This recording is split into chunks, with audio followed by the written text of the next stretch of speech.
السريع يعني. يسعد صباحكم من برنامجنا الصباحي. ضيفتنا اليوم امرأة مبدعة ومميزة بحضورها ونقطها، مستمعة جيدة وعندها قدرة على التأثير والإقناع. برامجها متنوعة محببة للناس من جميع الفئات العمرية. إنها الإعلامية رابعة الزيات. أهلا وسهلا فيكي أستاذة رابعة. أهلا وسهلا فيك. بما أنك إعلامية ناجحة ومميزة، بحب أسألك، هل برأيك الإعلام الناجح بوقتنا الحالي وبعصر التكنولوجي هل بيعتمد على المهارات يلي بقدمها أم على اختياره للمنصات والإذاعات المناسبة؟ اثنين. يعني أكيد النجاح هو بالدرجة الأولى هو مهارات، هو موهبة، هو ثقافة، هو كاريزما، حضور، كل هيدا التفاصيل، ولكن أيضا اختياره للمنصات، كيف بده يقدم محتوى يتماشى مع كل منصة. نحن بنعرف كل منصة عندها متابعينها، عندها شروطها، عندها الشريحة اللي ممكن تكون مهتمة بمحتواكي على هيدا المنصة، ممكن تكون غير مهتمة على منصة ثانية، فكلهم هيدول مجموعين.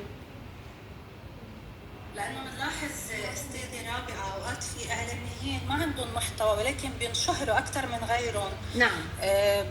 نظرا يمكن للإذاعة يلي بيقدموا فيها أو لكيفية السوشيال ميديا، المنصة يلي بينزلوا عليها. بالمقابل في إعلاميين بينظنوا يعني بيكون عندهم محتوى كتير رائع وكتير جيد ولكن ما بياخدوا حقهم بهذا المجال. صحيح اللي عم بتقولي.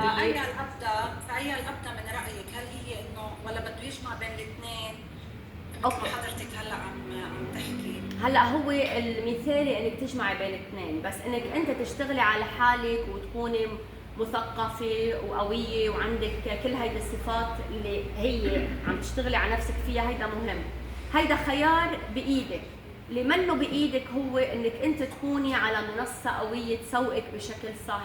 كلنا بنتمنى، يعني هلا بتقولي لي انت هل لو كنتي على منصة اكثر انتشارا عربيا توصلي اكثر؟ بقول لك اكيد. فهيدا منه خياري، هيدا اسعى لان احصل عليه، ولكن للاسف ممكن ناس تنظلم، ممكن ناس ينفتح لها مجال. فهون يعني في ظلم بهيدي الناحيه ومش بايدنا القرار. نسعى ولكن منه قرارنا. كرمال هيك انا بقول خليني اعمل منصتي، خليني اقوي حالي على منصتي، خليني اجذب اعمل كل شيء متاح لإلي لحتى انا اقوي حالي واكون مستقله، ومن بعدها يا تلحقني هالمنصات يا اكون انا قويه على منصتي، ماني بحاجه لحدا. فعلا يعني بالنهايه ما بصح الا الصحيح والمشاهد شايف وقاشع يعني الاعمال اللي عم بيقدموها الاعلاميين. طب برايك هل حضرتك حققتي كل شيء بتتمنيه بهالتجربه الاعلاميه؟ لا، هل وصلتي لكل شيء بتطمحي له؟ حققت جزء كتير كبير من اللي بحلم فيه، بس بعد عندي كتير حقيقه، يعني طميعه انا بهيدا الموضوع. ما بستكين وما يعني ما بوقف، وانت بتستاهلي، ما بتعب يعني بعد عندي كتير لحققه، كتير حقيقه. ان شاء الله بتوصلي لكل شيء بتتمنيه لانك عن جد يعني اعلاميه مؤثره ومحببه لنا كلنا لقلوبنا جميعا. شكرا على حضورك ووجودك القيم معنا لنستفيد من خبراتك ومعلوماتك المميزه والمتنوعه في مجال الاعلام. شكرا لك وتحياتي لك ولاهل ابيجان، وانا بحيي اصرارك ويعني حبك للتطور من خلال انه مشاركتك معنا بهالدوره اونلاين. كنت مستمعه، كنت كل الوقت موجوده وحاضره، هيدا دليل على نجاح، وان شاء الله بتتوفقي بكل شيء عم تعمليه وبتكوني رساله وصوت للانسان وين ما كان، للانسان اللبناني تحديدا. شكرا كثير لك، انا بعتز بهيدي الشهاده منك يعني بهالكلام الحلو.